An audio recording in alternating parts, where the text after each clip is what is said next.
This 17 News at Noon podcast is brought to you by Clinica Sierra Vista. Welcome back to the 17 News at Noon podcast, where we share your news on your schedule.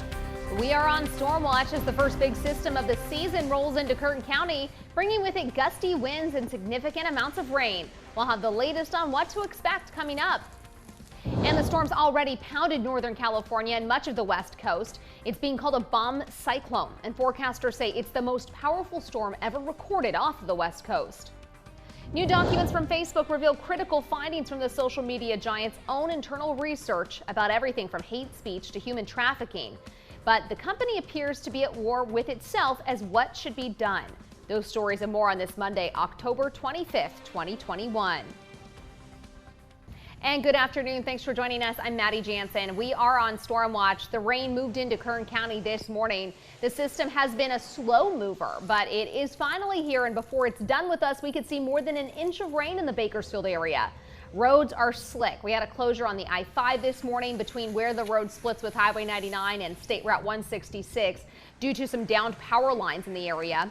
And we've already seen a number of crashes and spinouts across the county. Meantime, more than 3,000 PG&E customers are without power due to various outages. And Kern County fire officials also have their eyes on the Kern River Valley. For people in those areas that are scarred by the French fire, today's rain could put homes and lives at risk. Officials say areas like this are at risk of mudslides and flash flooding. Sandbags are available at the Lake Isabella Senior Center.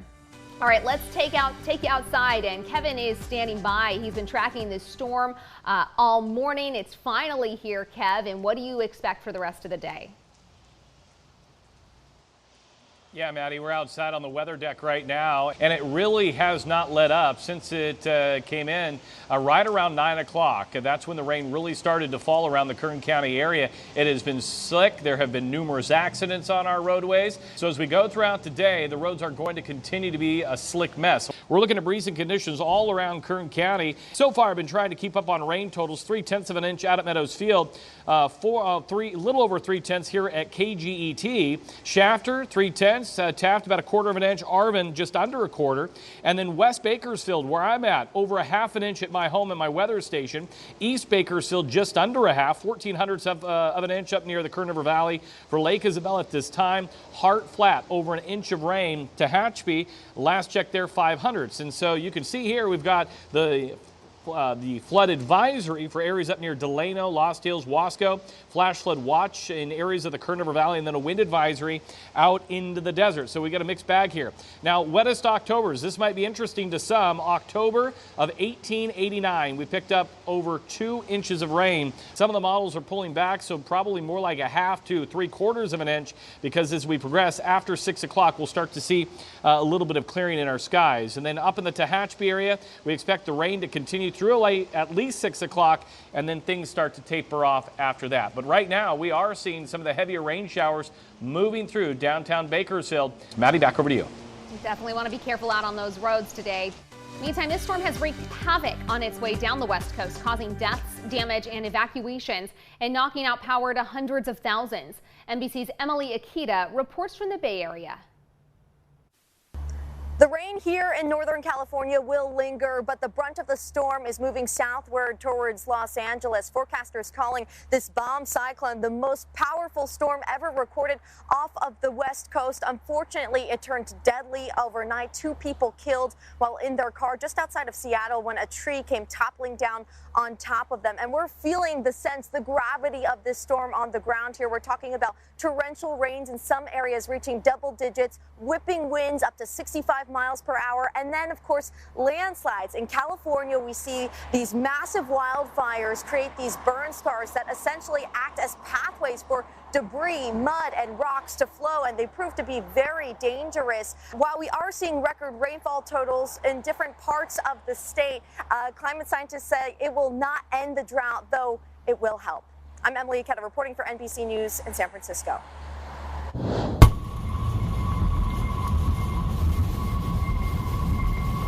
And this winter storm creating some spooky sounds on the Golden Gate Bridge. The noise that sounds like a tuning fork isn't uncommon when winds gust through the bridge. The whistling sound happens when winds blow through the columns there. Right now, turning to your 17 News homicide tracker. It took deputies just hours to track down the suspected shooter in a killing Friday morning in Northwest Bakersfield. Sheriff's investigators say around 2:30 a.m., 24-year-old Diego Soto was shot and killed in the area of Gibson Street and Marriott Drive. Homicide detectives assumed the investigation, and that night they arrested Alfredo Perez on suspicion of murder. If you have any information on the shooting, you're urged to call the sheriff's office at 861-3110 or the secret witness line at 322-4040. By our count, this marks the 116th homicide so far this year in Kern County. Bakersfield police made one arrest and impounded 17 cars during a DUI checkpoint this weekend. The checkpoint was set up on Panama Lane near Ash Road between 6 p.m. Saturday and 2 a.m. Sunday. Officers screened almost 1,300 cars, making one arrest for driving under the influence of alcohol and citing 25 drivers for improper licensing. BPD says penalties for DUI convictions can include jail time, fines, and other expenses. And the Highway Patrol is investigating 2 crashes that resulted in the death of a pedestrian in Oildale.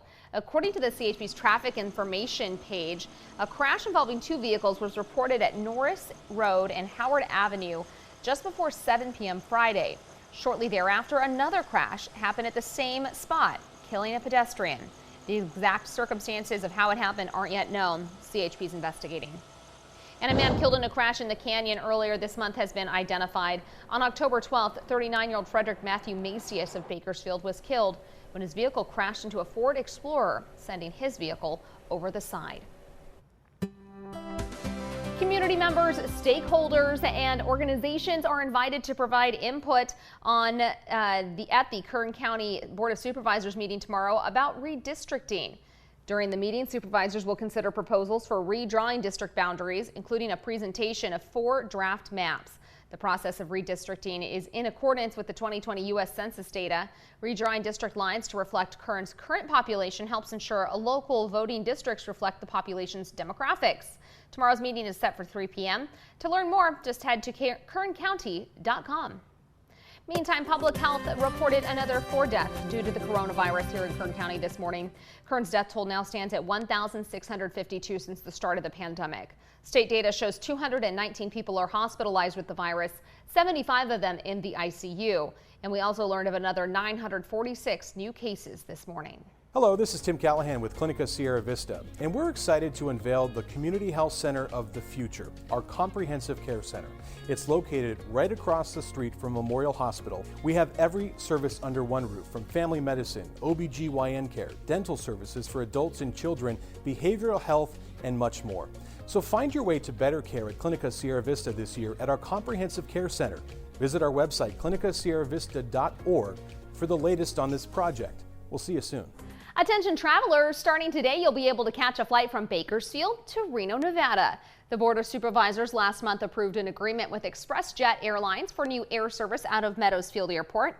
There will now be 3 weekly flights to Reno from Meadowsfield.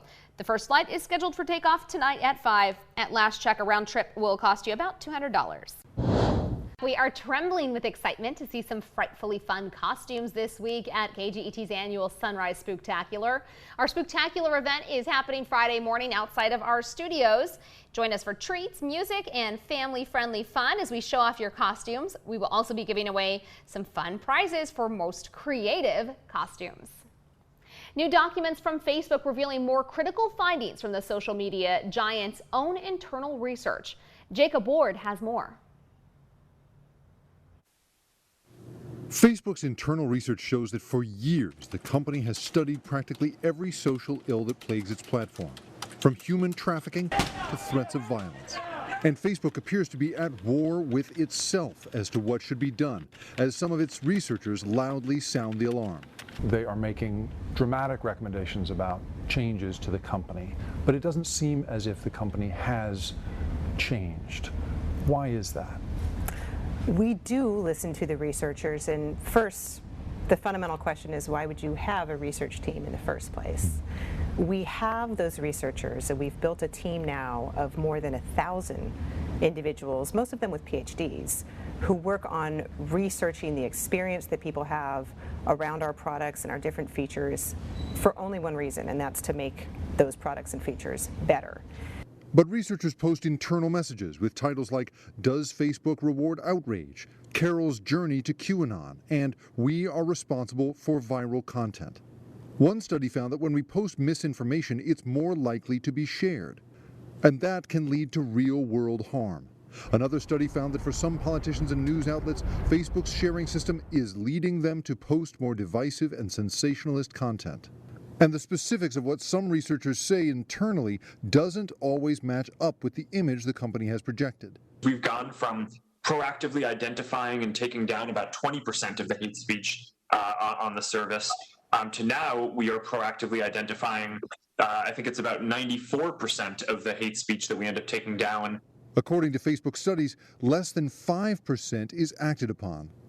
Bickert says those are separate metrics, and the company is getting steadily better at spotting and removing hate speech. Is Facebook irredeemable by its nature? Just like you will never stop abuse in the offline world, and you'll never stop abuse in the online world, you can get better at detecting it and preventing it and curbing it. The 17 News at Noon podcast is a production of KGET and Nexstar Media Group. For more on all of the headlines in today's show, head to kget.com.